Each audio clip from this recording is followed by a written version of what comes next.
Pinoy, you deserve more. So think and act like you really deserve more.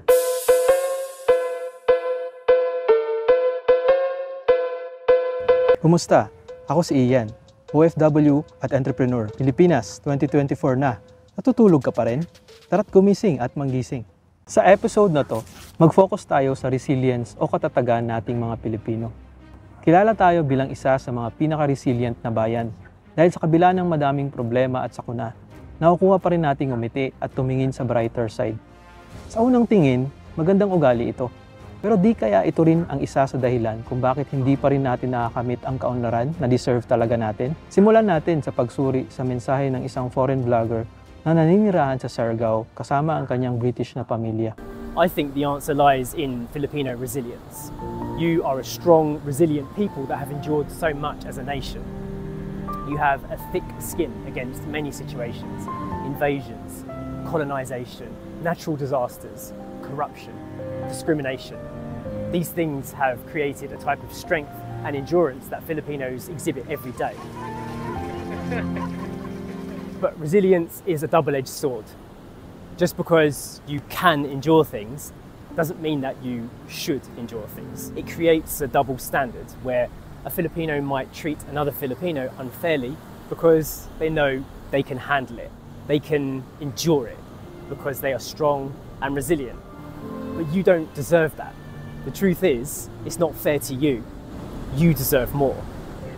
Napaka-ironic na sa isang foreigner manggagaling ang sobrang suwak na observation tungkol sa katatagan o resilience nating mga Pinoy. Ikaw ba naman sakupin ng Espanya sa loob ng 333 taon? Tapos nung akala mong malaya ka na, pinagbili ka lang pala sa bagong mananakop na nagngangalang Amerika. Tapos sinakop ka ulit ng mga Hapon sa napakamasaklap na World War II habang kontrolado ka pa ng Amerika. Lahat yan combine halos 50 taon. Isipin mo yun, sinakop ka ng mga Hapon habang kasulukuyan kang sakop ng Amerika. Tapos, nung akala mong malaya ka na ulit, pagkatapos ng gera, korupsyon at rebelyon naman ang nangibabaw at naging normal na paraan ng pamamalakad.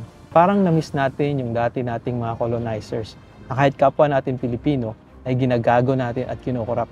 Tapos, idagdag mo pa sa lahat ng yan ang geografiya ng Pilipinas na daanan ng halos 20 bagyo taon-taon at iba pang sakuna gaya ng malalakas na lindol, pagputok ng bulkan at tsunami tsaka storm surge. Ikaw ba naman? Maranasan lahat ng yan sa napakahabang panahon. Naipon ang naipon, di ba kakapal ang balat mo? Sa sobrang kapal na ng balat natin, natutunan natin maging masayahin sa harap ng mga sakuna at pagsubok. Sa sobrang kapal na ng balat natin, kaya na nating magtiis ng sobra-sobra. Dahil siyempre, kinaya nga natin lahat-lahat. Ano pa bang di natin kakayanin? Sabi nga, isa tayo sa mga pinaka-resilient, matatag na mga tao sa buong mundo. Yay! Galing talaga ng mga Pinoy. Pinoy pride yan. Kaya natin kahit ano pang pagsubok na yan. Pagsubok ka lang, Pinoy ako.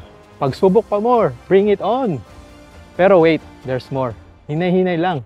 Di ba natin nare-realize na dalawa ang mukha ng resilience na meron tayo? Two-edged sword kumbaga.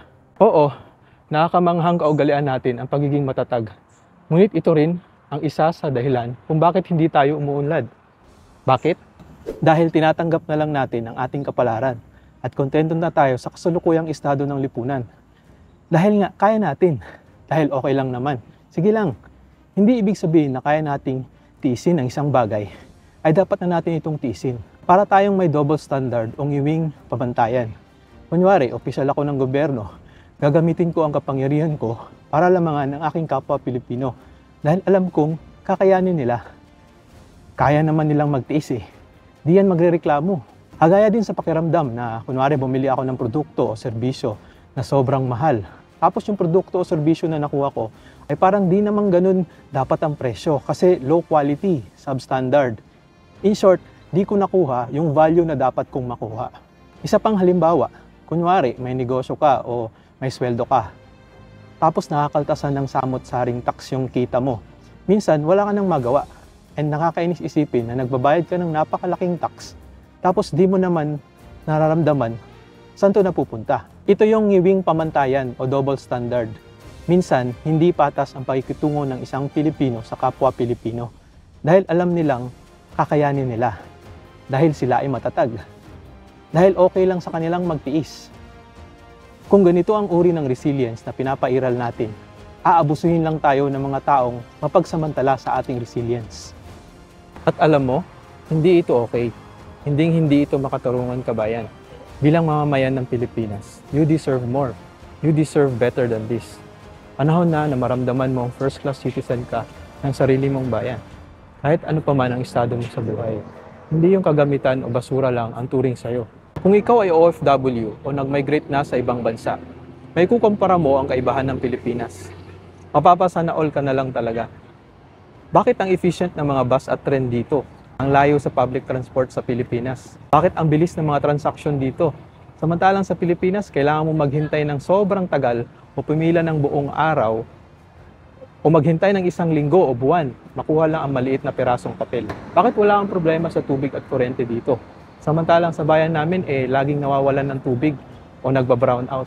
Bakit sobrang bilis at mura ng internet dito? Samantalang ang mahal at ang bagal sa Pinas. Dahil sa pagiging matatag at matiisin natin, di natin naisip na we deserve better from our leaders. We deserve more sa mundong ating pinaglilingkuran. We deserve more sa mga kumpanyang binibilhan natin na nagpo-provide ng mga serbisyo.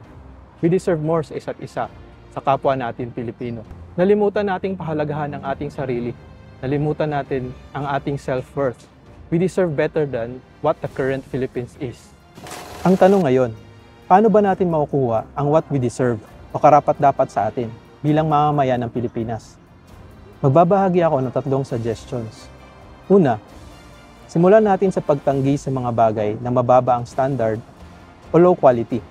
Huwag tayong makontento sa low standard o poor or bad service. Kagaya lang ng internet na mabagal, kuryente at tubig na laging nawawala, o di kaya sa bagal na mga proseso ng mga government transactions. Pero maaari niyong sabihin, wala naman ang magagawa. Ganun na talaga yan eh. Yun nga ang point dito. Dapat mas ipakita natin ang pagkadismaya. Huwag nating tanggapin o tangkilikin ang mga low quality o low standard na service o produkto. Kung mostly sa atin ay maging mas expressive sa pagkadismaya, edi may impluwensyahan natin yung iba na mailabas din ang kanilang pagkadiskontento.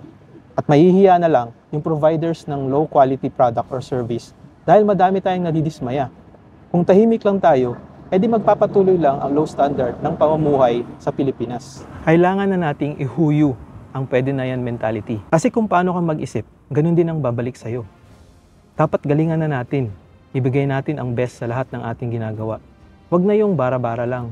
O okay na yan. Huwag na yung mediocre. Kilala mo ba SB19? Mediocre. Gento, dito basta bindo. Need mo makumpleto parang bento. Gento, ano kaya mo? O Bini kaya? If you want it sweet, sugar on lock. If you want it spice, can turn the heat up. Baby, I'm the king, better know what you got. I'm the cherry on top, cherry on top. Halimbawa sila ng high quality sa larangan ng musika. Dapat high quality ka mag-isip. Para high quality din ang babalik sa'yo. Dapat di ka na magtiis sa mababang kalidad. Mas piliin mo yung mas better. Kasi you deserve more nga eh. Pinoy, you deserve more. So think and act like you really deserve more. Pangalawa, suportahan natin ang isa't isa. Tayo ay nasa iisang bangka, iisang team kumbaga. Pare-parehas lang naman tayo ng gusto, di ba? Ano bang gusto natin? Gusto natin ng seguridad sa pagkain sa araw-araw, seguridad sa trabaho, seguridad sa healthcare, maayos na transportasyon, makapag-ipon, at iba pa. In short, lahat tayo gusto ng maayos at masaganang buhay. Kung pare-parehas tayo ng gusto, di ba dapat isang galaw lang tayo? Lahat paakyat, lahat paangat. Kaya't isang tabi na natin yung selos o inggit sa ating kapwa kung sila ay umaasenso. Tanggalin na natin yung crab mentality na hinihila natin pababa o sinisiraan yung mga umaangat. Maging proud tayo sa kapwa Pilipino na umaangat o may nagawang pambihira. Opportunity iyon na gawin natin silang inspirasyon at modelo. Pag-aralan natin kung paano nila yun nagawa. Magsumikap din tayo kagaya nila. Hindi yung selos o inggit ang pinapairal natin dahil gusto mong ikaw lang ang magaling, ikaw lang yung mayaman, ikaw lang ang sikat, o kahit anong mas nakakalamang ka sa iba. Aanin mo yung nakakalamang ka kung naghihirap naman yung nasa paligid mo. Minsan, ang mas malupit na kalaban nating mga Pinoy ay hindi ang mga dayuhan, but tayo mismo. Mga kapatid, mayroon tayong mas malaking kaaway kaysa mga Amerikano. Ang ating sarili. Kinakalaban natin ang isa't isa dahil ayaw nating masapawan. Pinoy, You deserve more. We deserve more from each other. Kaya suportahan at iangat natin ang isa't isa. Pangatlo, alam nyo ba na ang kalidad ng ating gobyerno at mga namumuno ay refleksyon ng kalidad ng mga naghalal sa kanila? Which is tayo yon. Yung mga leaders natin ay refleksyon natin. Tayo ang nag-elect sa kanila. Kaya wag na tayong manisi ng iba. Aminin na natin na may malaki tayong bahagi kung bakit ganito ang Pilipinas at kung bakit ganito ang ating mga leaders. Dahil inihalal natin sila in the first place at hinayaan natin silang tatuhin tayo na parang third-class citizen sa sariling bayan. Ibig sabihin, kung gusto nating makuha ang what we really deserve bilang mga mamamayan, responsibilidad natin na ihalal ang karapat-dapat team ng mga leaders. Wala po tayong tinutukoy na kung sino man. Tayo po ay forward-looking at tinatry natin matuto sa history ng Pilipinas na sana ay di na maulit ang mga naging pagkakamali. Sana matuto na tayo na mag-isip ng mas malalim, maging mas kritikal sa pagpili ng mga susunod na leaders. Hindi kung sino lang yung sikat o magaling magpatawa o sumayaw o kumanta. Kasi hindi po ito pelikula o palabas. Totoong buhay po ito. Huwag tayong tamad na mag-research sa ibang kandidato na hindi masyadong kilala. Pero meron namang ibubuga at di hamak na mas better option pa sana. Hindi kung sino lang yung nakasanayan na. Porket sila lang yung nakaupo sa loob ng ilang termino, hindi ibig sabihin wala nang ibang mas better na option. At hindi dahil nabigyan tayo ng ayuda o regalo. Tanggapin mo yung binigay, pero isipin mo pa rin ang kinabukasan ng mga anak mo. Hindi lang yung short term na tinanggap mo, mauubos din yan agad, maghihirap ka din ulit. Mag-isip ka ng long term, hindi yung ngayon. Tigilan na natin ang personality politics kung saan nakafocus tayo sa chismis tungkol sa kandidato o nakafocus tayo sa bangayan o away ng mga politiko.